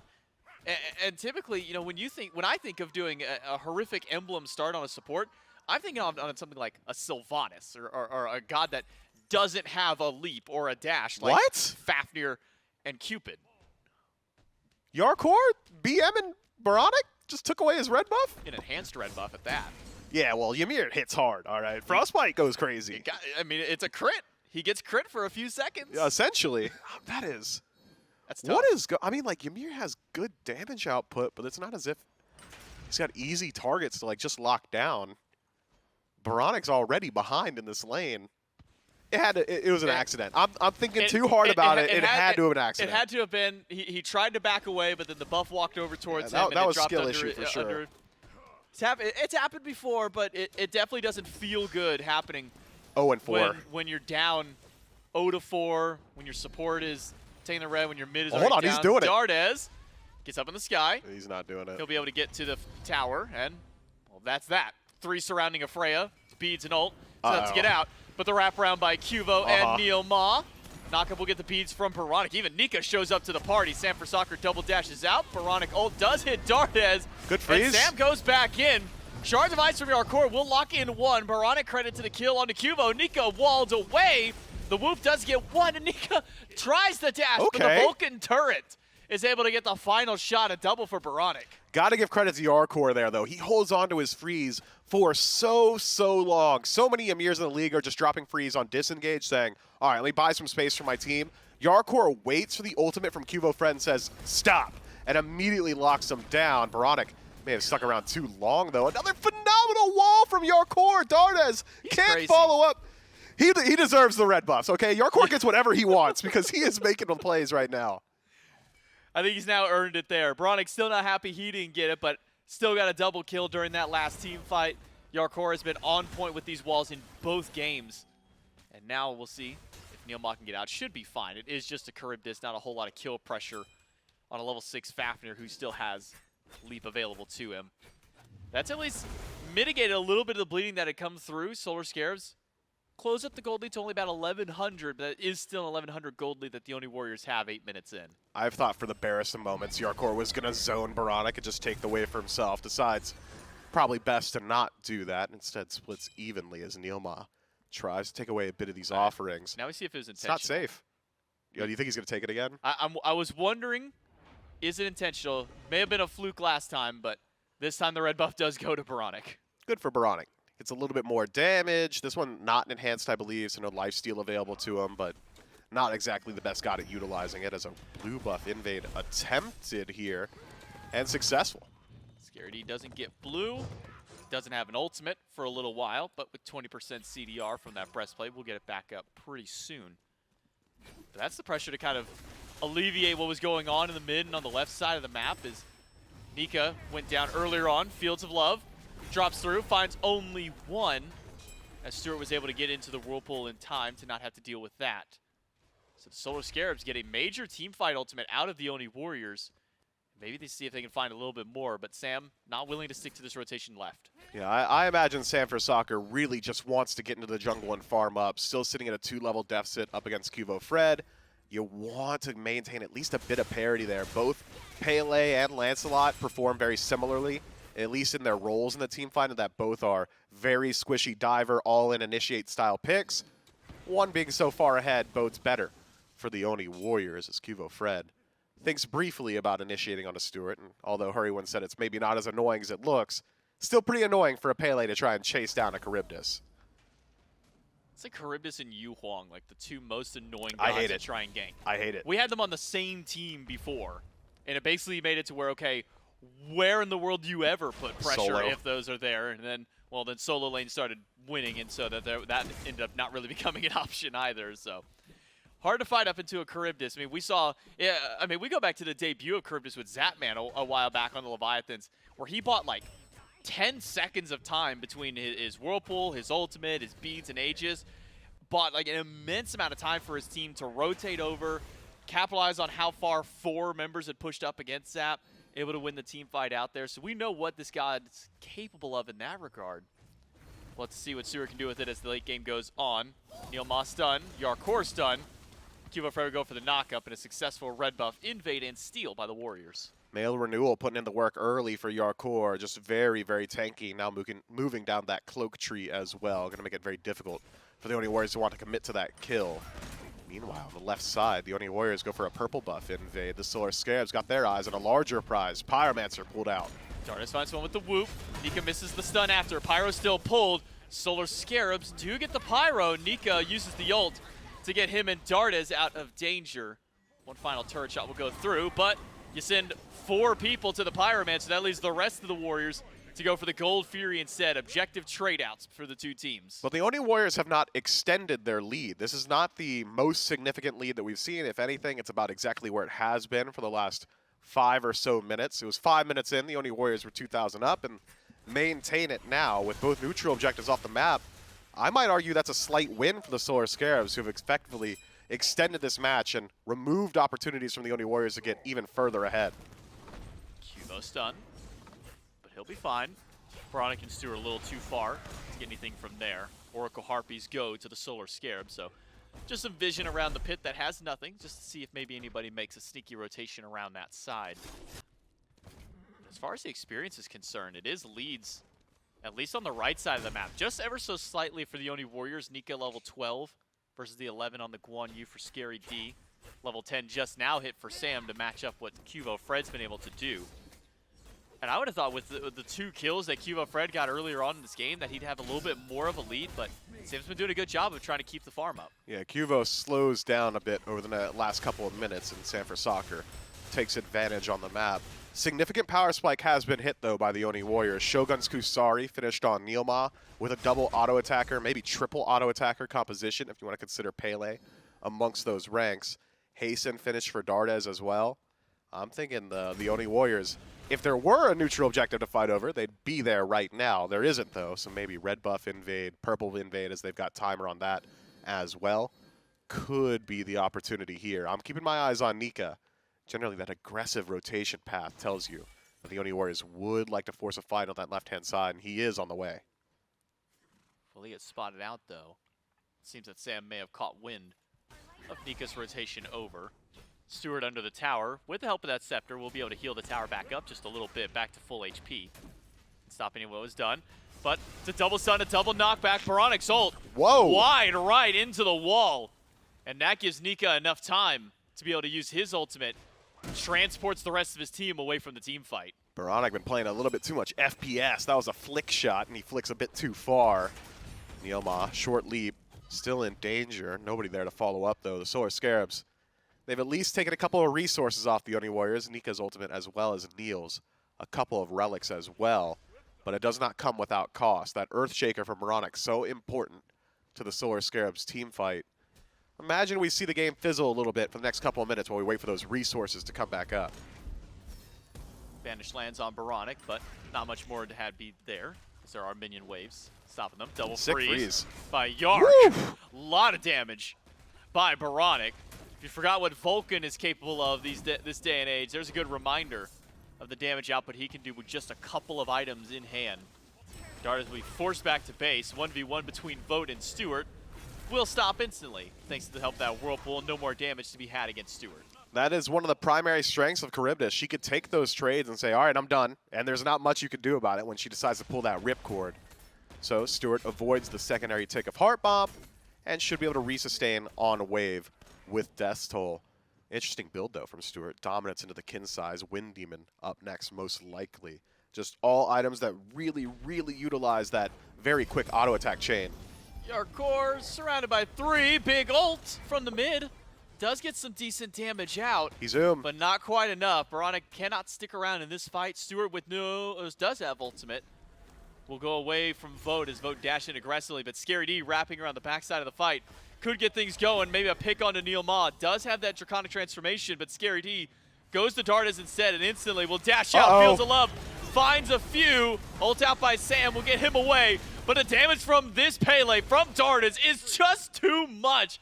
And the Solar Scarabs walk too far forward and lose 3. Stop me if you heard this one before, but Heavenly Sprint just gets you out there. Okay, all right. Well, I'll stop then because that is the second or third time this game where 3-4 man somehow just Fields of Loves happen.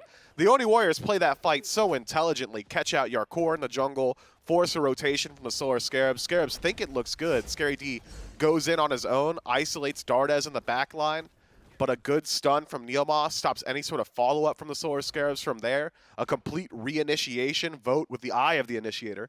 Locks down 4. The Oni Warriors in a very, very good position. Saving grace for the Solar Scarabs is there was, operative word was, nothing on the map to go towards. Now with Pyromancer up, it's a great target. Sam, no beads. Oh, he's in trouble. Now no mount, as he's been knocked off the horse and So thrown simple. to the dirt by Cuvo, Fred, and Nika. Pyromancer to the Oni Warriors.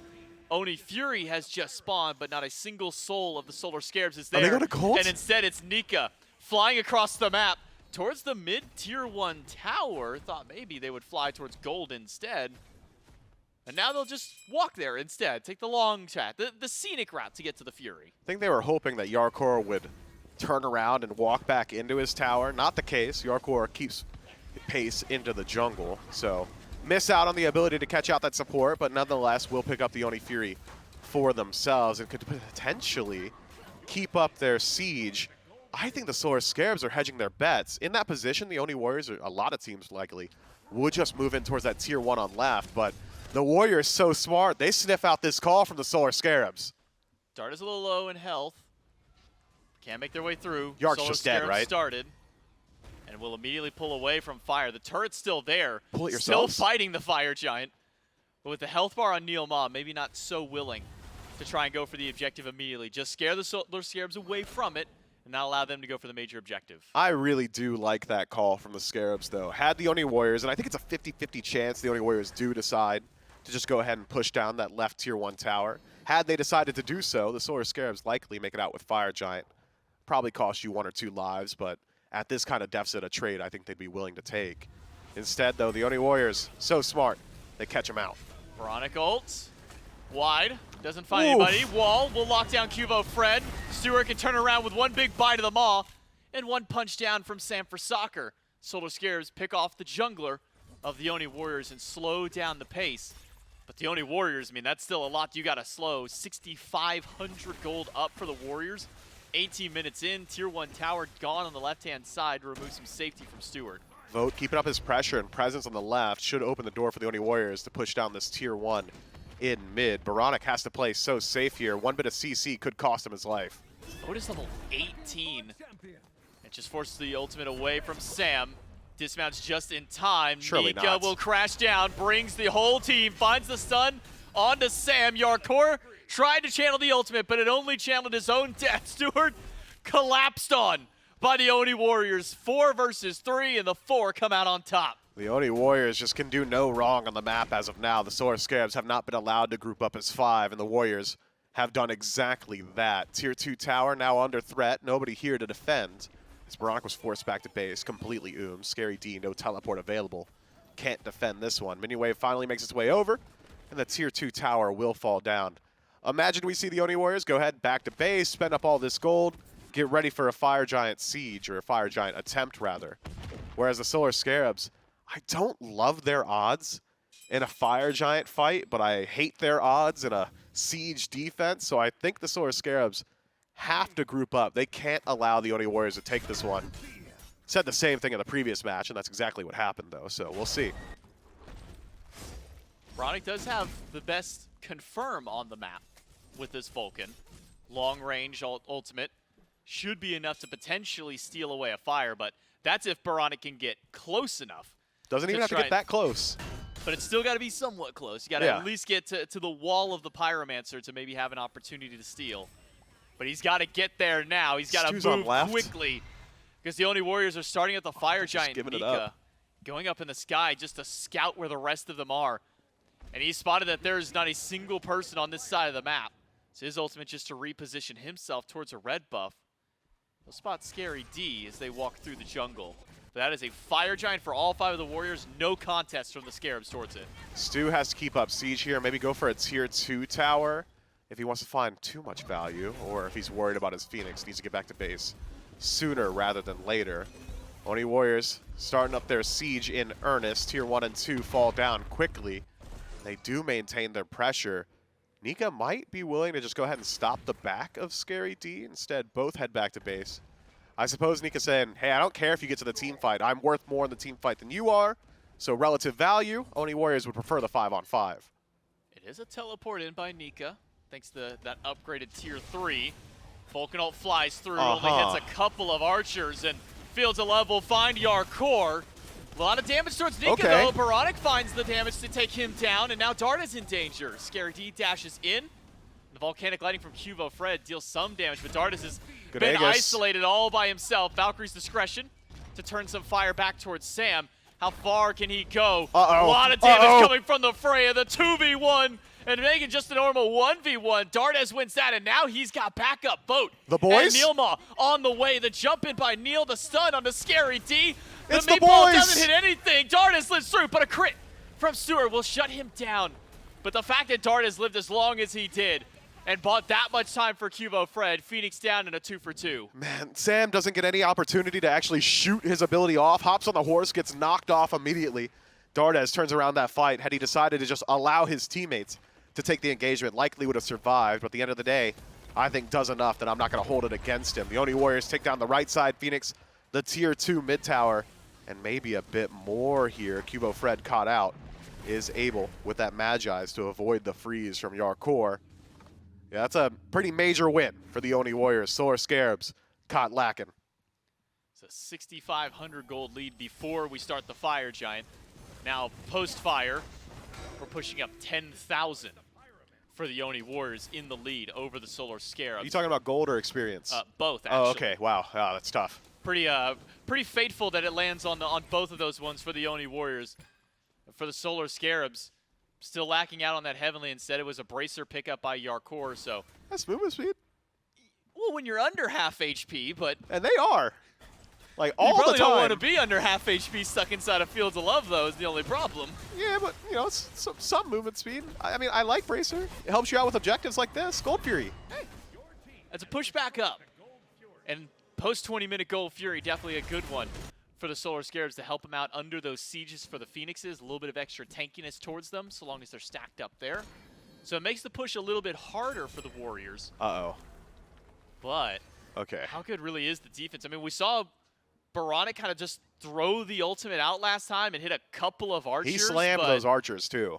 They didn't live gotta it. imagine if he hits a person with that, much better defense that could come for the Scarabs. Yeah, or like wait for a wall from Yarkor, or a freeze, or a root from Sam, or a stun from Scary D, or a stun from Stewart. There's so much CC to set up for these ultimates. It is a bit concerning how often Baronic has been willing to just throw it out willy-nilly. And I don't say that often because it sounds so corny, but it is the Sounds best so silly. descriptor of how he's been doing it. Worse. Fire Giant power play will end in the next 10 seconds, so the Oni Warriors likely will just be waiting out for a minute for the Fire Giant to barrel back down towards the earth. Solar Scarabs, I had said it earlier, but similar position now.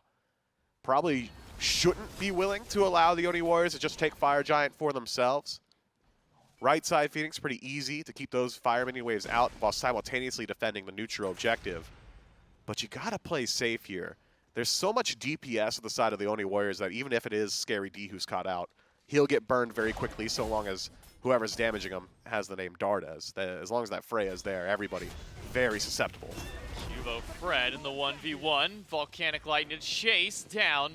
He's so fast. Sam will find the root. That gets the bubble out. Cubo Fred now charging forward. But unfortunately, there's backup now for the other side. Stewart has shown up. Cubo Fred on the run, but that leaves it as a 3v4 on the opposite side, and it's now only one He's left still standing. alive. Cubo Fred, he's just got to juke out that Oh. ultimate. Will do so. Tries to turn the fight back through. Catches Sam. Goodness. But the rest of the Oni Warriors No. are just walking down mid. They can just walk through. They don't Let 'em even go. need a Phoenix. Cubo Fred is dead. Stewart makes it back to the base, but will they make it back in time? The Titan not taking a lot of damage just yet. Yarkor soaking up a lot of that. And the Oni Warriors backing away for the moment. Neil Ma and a 50. good wall from Yarkor blocks off the 30. path.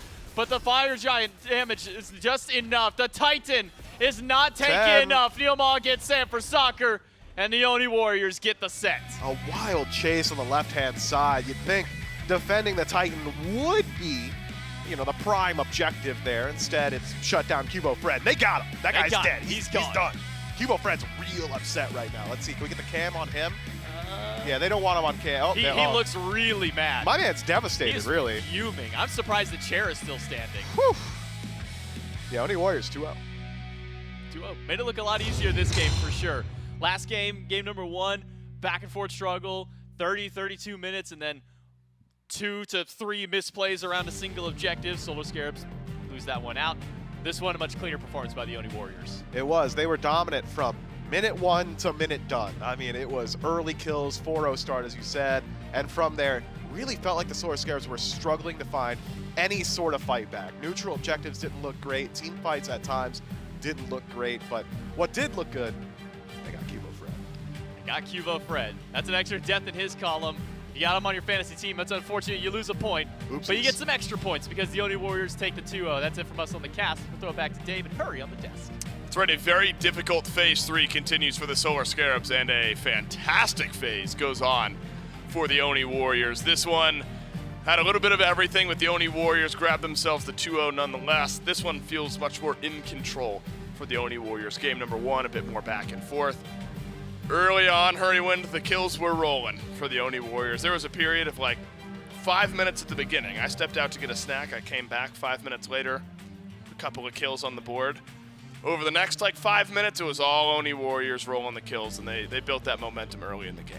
Yeah, once that train started, it could not be stopped. Could not. No doubt. No brakes. Much like they've been playing this entire season. That's right. Unstoppable train. And one thing super notable in that game is Dardes forced again deeper in his god pool, comes up with the Freya. Ultimately, like you said, a little bit of a farm fest early on. Freya's happy to do that, comes online late game and just kind of shreds through the enemy team. I was wondering if that would be an area of the game that the Scarabs could exploit, right? Because for so long, the story with Freya, especially even in the duo lane, was slow down the Freya, jump on the Freya, try to pile some kills over there, and it did not happen, especially over in the mid lane. Was surprised that Dardes felt relatively untouched early on here. And then some wacky chases there towards the end of the game. But the Oni Warriors, I would argue, largely felt comfortable throughout the duration of this game. And Dardes, the man playing the Freya in the mid lane, standing by with Mifflin for the post-game interview. Dardes, it's an absolute pleasure to be here with you, man. I mean, impressive performance to be sure. But I gotta ask, we're gonna go all the way back to game one, whether or not you can remember it. What's going on at the end of that match? You guys are on fire, Giant. The Solar Scarabs just aren't there. What do you think their call was? We have no idea what they're doing. Because we have double hunter with Gordon, so it's free fire for us. And yeah, I don't know, we were a bit surprised, but I guess, I don't know. You ask them. I should. I asked your coach earlier. He said, I don't know, we GG'd them. You talked to me a little bit before we were waiting for the camera to come to us, and you said, and I quote, this is a direct quote, and you can't tell me no, because you did say it, I'm just troll picking. What did you mean by that? Okay, it's not troll picking, but I don't know. I don't know why I'm picking Freya or Sir. Like, they're not good girls. They're not bad. They're not great, though. I don't know, I'm just feeling it. And we're winning somehow, so I don't know. I'll take it. Yeah, I think the Oni Warriors fans will take it too. You guys have been looking very impressive recently. How do you feel about the phase so far? I mean, you guys have had a bit of a tumultuous start to the year. Phase 1, Phase 2, maybe not the exact performance you were hoping for, but here in Phase 3, it's been looking impressive. I mean, it's been looking good, and it's weird because no one's playing ranked anymore in our team. Like, Liam is playing FIFA. Nika is playing Overwatch. I'm playing WoW, as you know. Fred is, I don't know, he's like at the gym all day and, whatever. And Neil, I don't know, he's 30, I don't know what he's doing. So I don't know, like we're not playing the game, but we're playing better in streams than SPL, so I guess I'll take it. What? And that should be the takeaway from this interview. The Oni Warriors, they'll take it, I guess. Let's get back to the desk. I want to appreciate the gym slander from those two gentlemen over there. Notice there was a lot of, they're playing other games, things like that.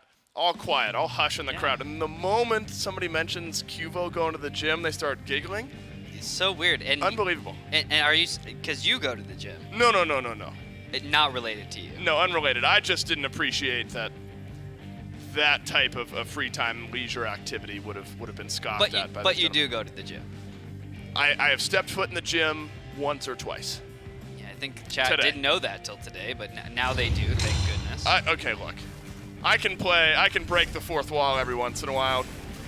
Chat, you guys are chaotic. Generous. Am I being generous or is chat? You are being generous. No, we love chat around here, and we love the Oni Warriors. They grabbed themselves a 2-0 win, and it was this period of the game, 4 or so minutes in, and the Onis just kind of start rolling. Feels like all of these fights going in their favor. I mean, it just felt like the Oni Warriors realized they had pressure on the map and they could fight, and the Solar Scarabs just didn't really have the wherewithal to fight back. I mean, this is a composition built around scrapping, maybe, and the Oni Warriors did it well. Yeah, the Warriors look really comfortable in this style of gameplay, this pace of the game. They bided their time for a little bit this game, but once they started rolling, once they started finding these picks and these scrappy fights, they were coming out on top. You can see here in this clip too, Dardes just life-stealing up a Storm. This is something that their draft definitely did very well. Just whenever they got isolated, they were still individually strong characters. They could get isolated and still succeed in these team fights, and that certainly happened, and you saw the fruits of that labor as well. So Warriors looking super comfortable with their draft. Again, they love this double hunter type of composition. Of course, it was the Freya this game, but definitely up their alley. I think teams should be looking at that going forward. It's definitely something that you can expect that they're going to continue to do, and hopefully someone comes up with a game plan that actually competes with these guys pretty soon here. Leave it to me to latch on to the one gym comment in an otherwise pretty informational interview there for Dardes. Dardes was talking a lot about how the team has maybe taken a break from how heavily they are just crushing SMITE and prepping. Clearly they do their scrims and they do their prep, but finding that important balance, right? Finding the balance where you're still winning your games, but you're not running yourself into the ground over it has just got to be one of the peak things that these teams can sort of find there for themselves. And then, of course, Dardes like, I don't know why I'm picking any of this stuff, but apparently it's working out, and it is. Dardes has a really great game on the Freya here. And I hate to point it out, but the struggle's now continuing for the Solar Scarabs. Remember, this roster lost to Hex Mambo during SMITE Summer Masters. Since losing to Hex Mambo during Masters, they have won one game, not set, one game in the SPL. They've been 2-0'd. They've been 2-0'd by everyone except for the Olympus Bolts, who they went to 3 against. So Talk about finding a balance. That's what the Solar Scarabs are in need of right now. 2-0 against the Oni Warriors. A weekend of 2-0s so far. No one has brought us to a game number 3. Maybe our third game on Sunday will send us to game 3. It could be a good one. Atlantis Leviathans, Camelot Kings, and Hurrywin, you talk a lot about the need for teams to find an answer to the objective burn style of composition. Kings made it look great yesterday against the Titans. It's up to the Leviathans now to maybe figure out how to beat the Camelot Kings. And I think the Leviathans might be the team to do it. They're definitely a team that's kind of more of a mix. They definitely can play that macro style of gameplay. But with Panatome on that team, they definitely go for some early ganks, some early aggression. They try to get their lanes ahead and create leads that way. So maybe this mix of gameplay will kind of throw a wrench in the plan of the Kings and how they've been playing the map recently. The standings could look very different after this next set. Leviathans at 3-1, Kings at 4-1. Unfortunately, it's not all going to be satisfying where the Leviathans can also be 4-1. And so the Kings shifting up or down, tying the Dragons, dropping down a little bit further in the standings. And the bottom 3 needing to get the ball rolling here down the back end of the phase. The Solar Scarabs, they'll be back in action next weekend up against the Valhalla Valkyries, so a bottom 3 matchup as far as SPL standings go. You got to imagine that's one the Solar Scarabs feel like they're able to be competitive in, but the Valhalla Valkyries have looked very good recently as well. So one final matchup remaining in this Sunday triple header of SMITE Pro League action. We've got the Leviathans, we've got the Kings, and we've got Hurrywin to myself on the cast coming up next.